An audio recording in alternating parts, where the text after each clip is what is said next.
Bom, vamos lá. Oi, pessoal, bom dia. Aqui ainda é bom dia enquanto eu faço esse vídeo, então, bom dia para vocês. Eu espero que todos estejam bem, espero que vocês consigam, né, continuar estudando, mantendo aí isolamento social conforme é solicitado, tá? E eu espero que vocês estejam bem de coração. Eu peço perdão pela minha ausência aí na última semana, porque eu tive problemas com o meu notebook, mas agora já resolveu e eu vou colocando videozinhos um pouquinho menores, mas vou tentando postar mais dias pra gente, tá bom? Pra ficar melhor. Eu não sei se você se lembra, hoje a gente estava falando de dinâmica interna da Terra, né? E assim, eu pensei em fazer uma revisão, mas eu só vou falar um pouco rápido para a gente poder tocar a nossa apostila, tá? Senão a gente vai ficar muito atrasado. Mas ao mesmo tempo, a gente viu esse conteúdo há algum tempo já, né? Então, talvez seja interessante eu relembrar algumas coisas com você, tá? Então, eu vou relembrar, lembrando sempre que quem tiver dúvida é para ir mandando mensagem, tá bom?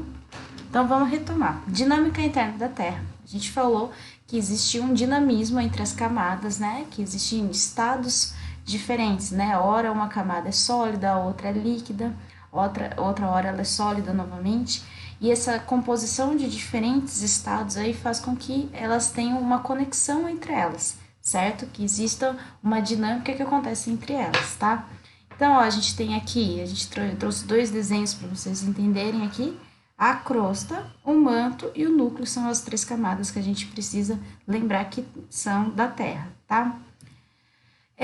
Quem começou a estudar sobre a dinâmica interna da Terra foi Wegener. Lembra que eu falei para vocês que ele tinha a teoria da deriva continental, que ele acreditava que todos os continentes um dia tinham sido só um e depois ele foi sucessivamente se separando, né? Então ele chamava aquele supercontinente de Pangeia, depois se dividiu em dois grandes continentes, que é a Laurásia e a Gondwana, até a gente chegar ao que a gente tem hoje, tá? Com base no que Wegener chegava, né, a essa conclusão aí, de que nós éramos unidos. O primeiro são os argumentos morfológicos, né, ou seja, os limites dos continentes, eles se casam, né, eles são correspondentes. A segunda coisa foi os argumentos geológicos, ou seja, os tipos de rochas que existiam num continente existiam no outro também, além das idades das rochas serem similares, serem iguais, né? Então, tudo bem você ter rochas iguais em lugares diferentes. A questão é elas terem a mesma idade, né? O que complicaria um pouco sendo de continentes diferentes, tá? E a questão dos argumentos paleontológicos, né? Que ele dizia que ele encontrava fósseis de determinados animais na América do Sul e encontrava na África também. Em alguns, ele encontrou até em mais de continentes, né? Austrália, Antártica, na África. Então, ele achou em continentes diferentes o mesmo tipo de espécie, né? Os fósseis aí. O que seria impossível, né? Como que um animal conseguiria atravessar o oceano nadando para chegar no outro continente, tá? Lembrar que Wegener foi desacreditado porque ele não conseguia comprovar por que os continentes se separaram, tá? Com isso, a gente tem aí a tectônica de placa, que eles descobrem as correntes de convecções, né? A partir do mapeamento, né, do assoalho oceânico, eles descobriram que existia uma dinâmica ali entre a crosta e algo que estava embaixo da crosta, que seria o magma, tá? Então, eles encontraram lá vulcões ativos no fundo do mar e eles perceberam que existia essa conexão, tá? Então, a gente entende agora que sim, realmente todos nós estivemos unidos numa época, mas a gente se separou por conta das correntes de convecção, que é esse movimento circular do magma, né, que faz que as placas tectônicas se locomovam, tá? E a gente viu que isso tem um impacto aqui na superfície, aqui na crosta, que é o que a gente vai ver na aula de hoje. Então aí, ó, a terminologia placas tectônicas, né, aparece pela primeira vez, certo? E a gente descobre que, na verdade, os nossos continentes, né, as placas, na verdade, elas estão boiando no magma e elas têm aqui essas fraturas, né, como se a gente fosse um ovo aí de galinha todo fraturado, tudo bem? E no caso do Brasil, a gente está aqui nessa região, tá? Lembrar que existem limites de placas, né? Limites convergentes. Pessoal, tô falando rápido porque isso já foi falado em sala de aula, tá? Só tô retomando. Limite convergente quando são duas placas oceânicas. limite convergente quando são duas placas continentais. Lembrar que limite de placa sempre tem formação de cordilheiras, formações de montanhas, tudo bem? E sempre a placa mais densa ou a placa mais veloz, lembram disso? Ela retorna de volta para o magma e a menos densa ela vai sorguer, tudo bem? E as placas que se separam, né? Quando há separação de placas tectônicas, há extravasamento do magma, tá? E esse extravasamento ele solidifica formando novas rochas, né? No caso aí a gente chama das dorsais mesoceânicas, que a gente tem principalmente no fundo dos oceanos, né? O exemplo que a gente sempre dá é a dorsal mesoatlântica, né? Que tá aqui, ó. Que a gente tem uma cadeia de montanha enorme no fundo do mar, tá? Elas convergem, divergem e elas também são transformantes, certo? Ou seja, elas esbarram uma nas outras. Esses são os 3 limites de placa que vocês têm que relembrar. Tudo isso a gente já conversou, tá? Por isso que eu falei rápido. Agora a gente entra no tema que é da nossa aula, tá? Que são sobre os abalos sísmicos, certo? E se não ficar muito longo, eu vou falar de vulcanismo, senão eu deixo para o outro vídeo aula, tá? Eu vou monitorando aqui no tempo. Eu também não quero fazer vídeos muito longos, que eu tenho a teoria que vocês dispersam se for muito longo, tá? Bom, pessoal, além da gente ter uma série de placas tectônicas, que são esses grandes blocos aqui, elas têm velocidades diferentes, tudo bem? Então, se vocês olharem aqui, ó, nas setinhas, é a direção para a qual elas estão indo, tudo bem? Outra coisa, rapidinho. Eu estou em Avaré agora e Avaré eu moro no centro. Então provavelmente vai ter mais barulho do que no outro vídeo que eu gravei. Tipo esse caminhão passando agora que eu não sei se está saindo no vídeo ou não, tá? Então por favor, relevem esses barulhos do fundo.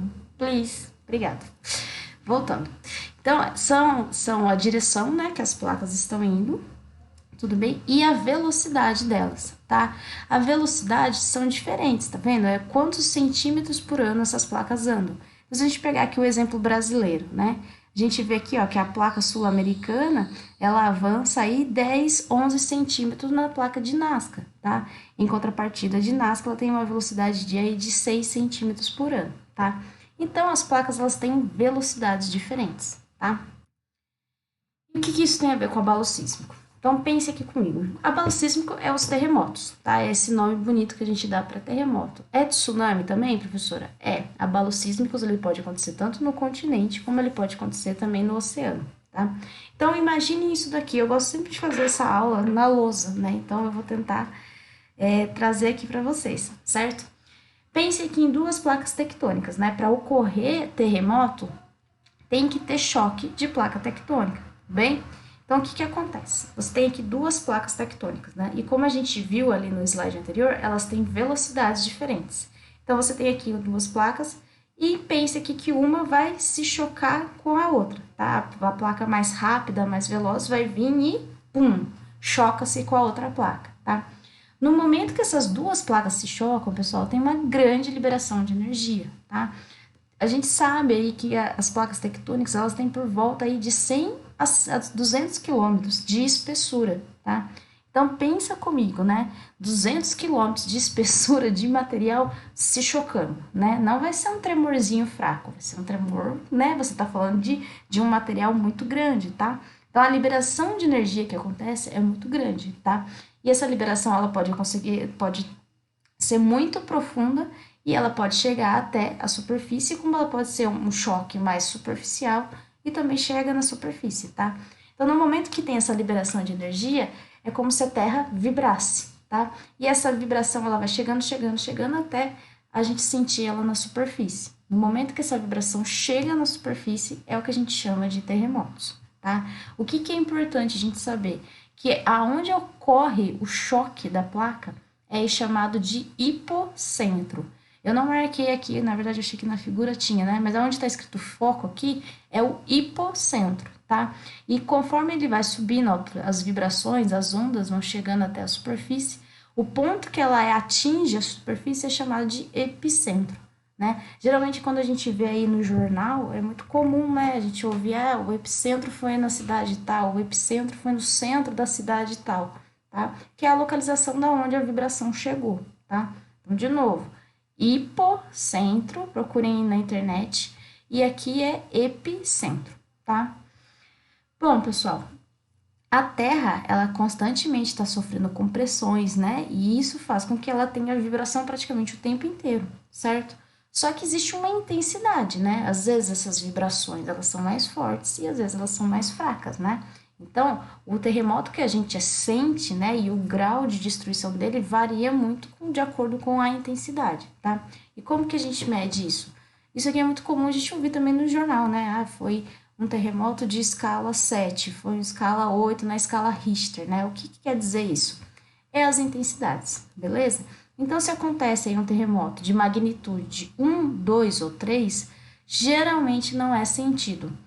Isso daqui, gente, é complicado a gente falar do que é ou não é sentido, porque depende muito da infraestrutura da onde aconteceu esse terremoto. Por exemplo, se ele acontecer numa área, numa zona rural, ele provavelmente não vai ser sentido mesmo. Ele vai ser uma área de baixo povoamento, talvez ele não se sinta também, tá? Então, às vezes, esse 1, 2 e 3, se acontecer numa grande cidade e numa cidade que tem baixa infraestrutura, uma cidade pobre, por exemplo, esse grau de destruição pode ser muito mais forte, tá? Para vocês entenderem o que eu tô falando, por exemplo, no Haiti teve um terremoto em 2010 ou 2014, não sei se estou confundindo as datas, tá? Mas no Haiti, recentemente, né, mais ou menos, teve o terremoto e lá aconteceu na capital do Haiti, né, que é Porto Príncipe. E o Haiti é um dos países mais pobres do mundo, né? Na América Latina é o país mais pobre, tá? Então, o grau, né, que foi um terremoto de escala 7, né? Você fala assim, a escala 7 já é considerável. Sim, mas ele toma proporções muito maiores porque ele se deu num lugar que tinha baixa infraestrutura, né? Que era uma cidade que não estava preparada para aquele terremoto. Tudo bem? Então, essa questão de intensidade, quanto que foi danificado, também é relativo da onde ele acontece, tá? Mas, em geral, 1, 2 e 3 não são sentidos. 4, objetos e árvores, você, né, consegue ver aí uma movimentação, igual a gente está vendo aí no gifzinho aí de baixo. 5 e 6, a gente já observa rachaduras e pequenos estragos, tudo bem? 7, se bem que eu acho que a minha cara tá na frente do gif, né? Minha cara fica aqui no canto. Mas enfim, depois vocês olham aí nos slides. 7, danos graves perto do epicentro e 8, 9, grande terremoto destrutivo, que é o caso que aconteceu no Japão em 2011, né? Ele foi de escala 9, então o bagulho foi louco, tá? Agora a gente tá falando de intensidade. Agora, grau de estabilidade, aí que tá com a escala de Mercalli, é na verdade o quanto que é o grau de destruição, tá? O quanto que danificou. Então aí a gente sempre fala que a escala Richter, ela é quantitativa e a de Mercalli é qualitativa, né? Então a gente vê aí os danos que trouxe para a cidade, né? Os problemas que se desenvolveram depois do terremoto, o número de machucados, o número de mortes, tudo isso entra aí na escala de Mercalli.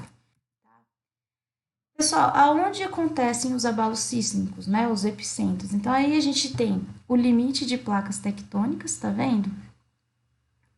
O limite das placas é esse pretinho aqui. E os pontinhos vermelhos são os epicentros, ou seja, onde os terremotos foram sentidos, tá? Então a gente vai ver que na grande maioria, né, na probabilidade aí que a gente vê, terremotos, epicentros, eles vão acontecer em momentos, em regiões de contato, né, de placas tectônicas. Tá vendo? Ó? Essa região aqui, ó, é o Arco do Pacífico, né? Então, é onde tem uma grande quantidade de vulcão ativo e, ao mesmo tempo, é uma área muito instável, né? Olha a quantidade de epicentros que é sentido, tá? Daí vocês devem parar e pensar, mas professora, eu tô vendo os pontinhos vermelhos em outros lugares. E digo mais, eu tô vendo pontinho vermelho no Brasil, né? E aí, pode acontecer terremotos, né, de baixa magnitude, ou pode ocorrer terremotos em outros lugares? Pode, né? A gente fala que qualquer, como que eu posso dizer para vocês, acomodação de rocha, né, é um momento assim que você tem ali, mesmo no centro da placa tectônica, e às vezes você tem um desarranjo ali e possa fazer que tenha uma acomodação de rocha, pode ter sim um abalo sísmico, pode ter uma vibração, porque você está falando da estrutura da Terra. né? Só que a gente tem que ter em mente que esses tremores sentidos interplacas que a gente fala não chega perto do que é os terremotos no contato de placas, tá? Foi o que eu falei para vocês. As rochas, né, a crosta terrestre, o tempo inteiro ela está sofrendo compressão. Então pode vir a acontecer a acomodação de rocha e você sentir um abalo, sim. Só que é muito mais difícil acontecer e o grau, né, a magnitude é muito menor, tá? Por isso que eu coloquei aqui para vocês sobre o Brasil. Eu lembro que eu já discuti isso um pouquinho em aula com vocês, mas a gente só jogou o assunto, né? Na verdade, agora aqui a gente vai falar se tem ou não terremotos no Brasil. E assim, novamente, já teve, né? Já houve registros. Alguns lugares sente sim as vibrações, mas não dá para comparar com as áreas de contato, tá? Então, o que que acontece, né? Geralmente essas vibrações, esses tremores, eles são sentidos pelos estados que estão mais oeste do país, tá? Principalmente o Acre, tá? Se quando a gente olha aqui, por exemplo, ó, tá vendo a colisão aqui, ó, né, do reflexo das placas aqui de Nazca com a América do Sul, esses estados aqui, ó, percebe como eles estão próximos da área de contato dessas placas, tá? Diferente de nós aqui, que já estamos mais longe, né? Eles aqui estão muito mais próximos do contato das placas tectônicas, tá? Então, sim, se houver um terremoto de magnitude muito grande nessas regiões, é possível você sentir um pouquinho, tá? Então, ó, no Acre, já foi sentido em 1980 um terremoto de escala 7. Então, a gente for ver, é um terremoto forte, né? 7 graus, né? Só que não teve número de mortes, não teve feridos, não teve nada, porque o Acre nem tem gente que mora lá, né? Mas como tem uma baixa densidade, não tem um número grande de moradias lá, então o impacto foi muito pequeno, tá? Então, sim, já houve registros de terremotos no Brasil, só que é algo muito fraquinho em relação às áreas de contato, tá? Isso aqui a gente está falando que é em relação ao reflexo da colisão andina, então a gente ainda está falando de encontro de placas tectônicas, tá? Mas alguns sismos no Brasil, eles podem ser influenciados pela atividade humana. Isso não quer dizer que o homem atua nas placas tectônicas, gente, pelo amor de Deus, não é isso que eu estou dizendo. Quer dizer que, às vezes, o homem, ele interfere em algumas estruturas que pode gerar aí uma vibração da Terra, tá? Por exemplo, em áreas de usinas hidrelétricas. Pense comigo, gente, como que funciona uma usina hidrelétrica, né? Ali você tinha um rio que passava e daí consideraram aquele rio volumoso o suficiente, né, para gerar energia. Então, o que que eles fazem lá? Eles metem uma barragem e começam a represar aquele rio, tá? E o que que acontece? O volume de água que começa a passar nessa região aqui, né, que fica represado, é muito maior do que antigamente. Antes passava um fio de rio, agora você tem um lago enorme sobrecarregando aquele terreno, tá? Então isso é um problema, tá? Porque aquela estrutura, né, aquele terreno estava acostumado com uma quantidade de peso. Agora você tem uma sobrecarga de peso. Isso pode fazer o que a gente fala, né, de acomodação das camadas rochosas. Você está pressionando essa região, isso pode fazer com que as rochas elas se desloquem, tá? E isso pode gerar, sim, uma vibraçãozinha e acarretar alguns tremores, mas muito fraquinho, tá?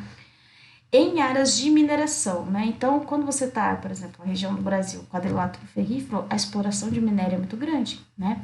E você pode estar retirando estruturas que dão sustentação para aquele terreno.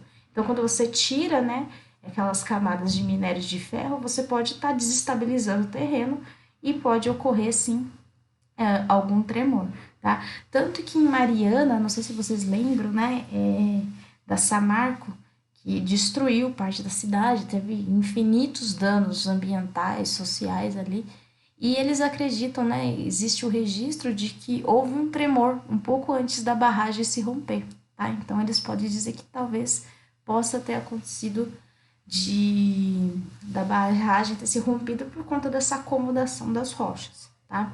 E o terceiro caso são áreas de regiões calcárias, tá? O calcário é uma rocha sedimentar química. O que isso quer dizer? O calcário, a rocha, quando ela entra em contato com a água, ela fica dissolúvel, tá? Ocorre a dissolução, né? A solubilidade ali da rocha. Então, é aquela ideia de que como se a água corroesse essa rocha, tá? Lembra da ideia de cavernas, né? Não são aqueles grandes buracos, né? Então é exatamente isso que acontece. A água corrói a rocha e isso vai fazendo com que ela seja um terreno mais frágil, né? Então pensa que se você aumenta o peso numa área que tem rochas frágeis, você pode também ter acomodação das camadas rochosas. Tudo bem? Então, isso são sismos que podem ser influenciados pelos homens, mas porque a gente está mexendo na estrutura ali das rochas, né? Não porque a gente impacta, tá? Nas placas tectônicas, que o homem não tem esse poder todo, né? Tá? Então aqui, ó, só para falar, né? O Brasil treme, né? Porém não na mesma magnitude que ocorre em áreas de colisão de placas, tudo bem? E aí um mapinha para vocês verem de alguns lugares que a gente já sentiu terremotos epicentros no Brasil, certo? E o tsunami, o que é o tsunami?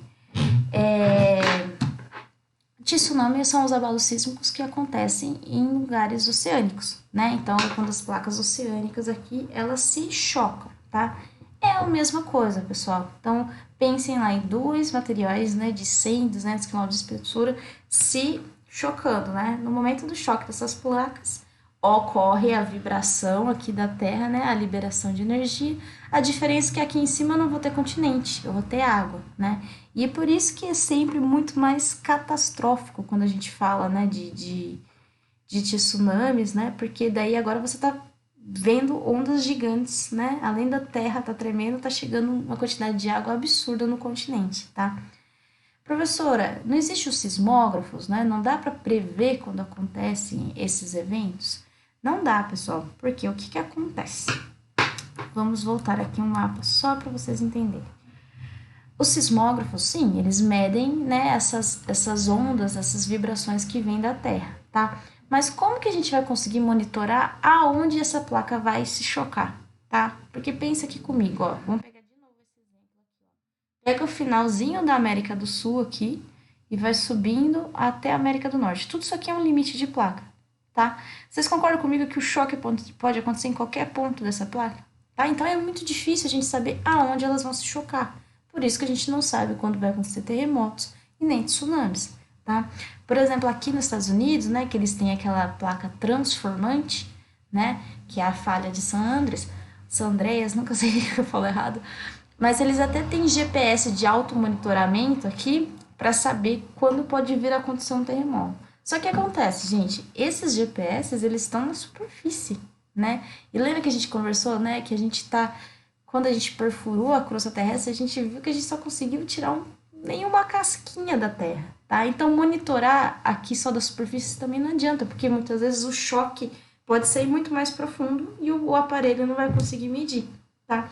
Por isso que tsunamis e terremotos não é possível saber quando acontece, tá? Então, o que vai acontecer?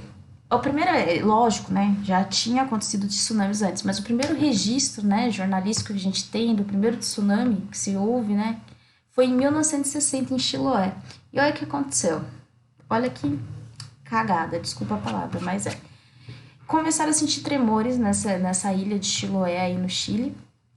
E eles começaram, qual que foi o pensamento deles? Bom, se a terra tá tremendo, vamos pro mar. A gente espera parar de tremer, na hora que parar de tremer, a gente volta pro continente. Foi uma péssima escolha, porque veio acontecer o tsunami, né? Então, todas essas pessoas que tiveram a brilhante ideia de se dirigir até o mar acabaram morrendo, tá? Então, qual que é o problema do tsunami, tá?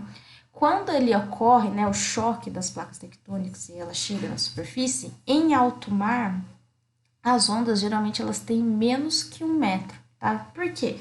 No alto mar tem espaço, né? Essas ondas elas estão espalhadas, então elas têm uma altura muito baixa, tá? Mas o que acontece? A velocidade dela é de 800 km por hora no momento do choque, né? Gente, 800 km por hora é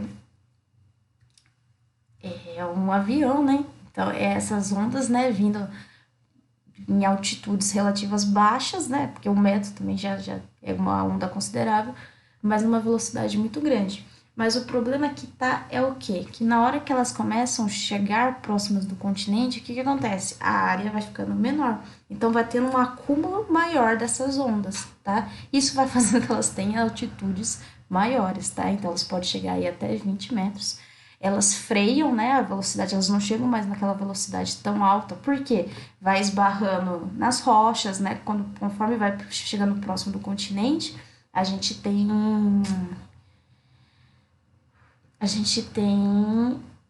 rochas, a gente tem coisas que a onda tromba, né? Então isso faz com que ela tenha uma velocidade menor, mas a altura delas vai ficando muito maior, tá?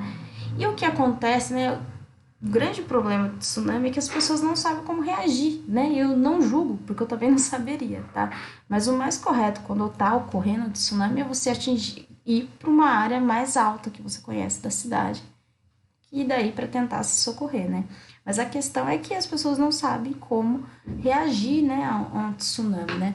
Por exemplo, quando a gente tá na praia, que a gente tem, né, a nossa ideia normal aí de praia, o que a gente vê quando a gente tá nadando e vê uma onda muito grande, né? Porque acontece, ainda mais eu que sou muito pequena, acontece muito. O que a gente faz? No mínimo a gente boia e toma um caldo, né?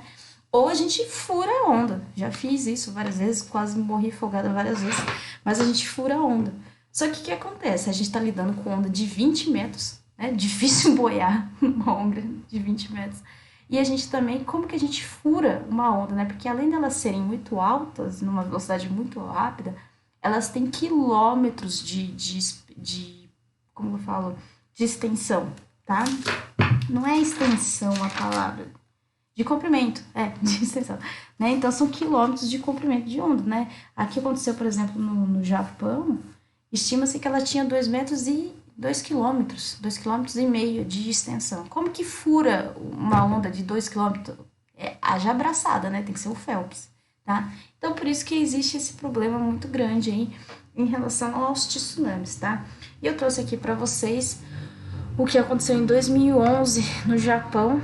Foram 11 mil mortes. Se a gente for ver, é um número baixo, né? Comparado aí com a magnitude, né? E o tamanho das ondas chegando aí no Japão, tá? Mas eu trouxe um videozinho aqui que eu gostaria que vocês assistissem depois. Eu acho que a aula já está extensa, eu vou parar por aqui e vou gravar a aula de vulcanismo. E daí, no final da aula de vulcanismo, tem umas tarefinhas lá para vocês fazerem, tá? Mas por enquanto é isso. Obrigada, bons estudos e quem tiver dúvida, manda para mim, tá bom? Um beijo.